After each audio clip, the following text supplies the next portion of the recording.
عیسائیت کے سب سے بڑے مبلغ سینٹ پال کا نظریہ تھا کہ عورت کو محفوظ رہنا چاہیے، اس کو تعلیم نہیں دینی چاہیے، عورت کو مرد سے کمتر درجہ حاصل ہے کیونکہ عالم کی تخلیق ہوا سے پہلے ہوئی ہے۔ ارسطو جیسے مفکر نے بھی عورت کو کمتر مخلوق قرار دیا۔ ارسطو کے استاد افلاطون مشترکہ بیویوں کے نظریے کا علمبردار تھا۔ ہندوستان کی ایک مذہبی کتاب میں آج بھی لکھا ہے، ڈھول گواہ شودر اور ناری یہ سب ہے تارن کے ادھیکاری۔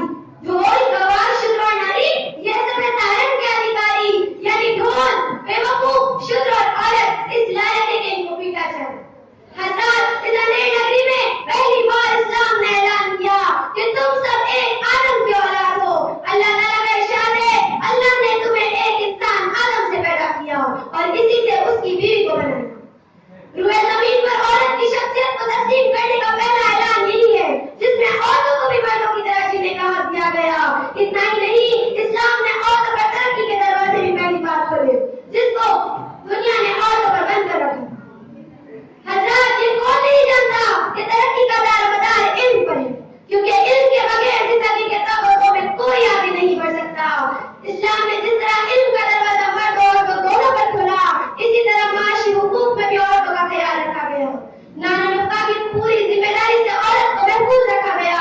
البتہ مہر کی صورت میں ملنے والا مال اور وراثت کا حصہ اس کا اپنا ہے، اس پر کسی کو دست درازی کا کوئی حق نہیں۔ ایسا اس لیے کہ معاشرے میں جس کے پاس علم یا مال نہ ہو اسے کوئی نہیں پوچھتا، عورت حقیر نہ سمجھی جائے، اس لیے اسے دونوں حقوق دیے گئے۔ اس کے علاوہ اسلام نے عورت کو آقا کی ذہن دیا تاکہ وہ نہ صرف معمار فرزند بلکہ معمار انسانیت بنے۔ اس کی صلاحیت صرف اس کی اولاد تک نہیں بلکہ پوری انسانیت کے لیے خیر کا ذریعہ بنے۔ ایسے جدید کے علمبردار بھی یہ حقوق عورت کو دینے کے دعوے دار ہیں، مگر مادیت زدہ ماحول میں ان کے لیے حقوق کا یہ مطلب نکالا گیا کہ عورت پیسہ کمانے کی مشین ہے۔ عورت پیسہ کمانے کی مشین ہے، وہ بیچاری نوکری بھی کرے، گھر کی دائیں بھی بن رہے، بچوں کی پرورش بھی کرتی رہے۔ اس طرح کی بڑی ذمہ داریوں نے عورت کی زندگی دشوار کر دی ہے۔ اخلاق و کردار، صالح معاشرہ، تمدن و تہذیب کا جنازہ نکلتا جا رہا ہے۔ انسان اپنی فکر اور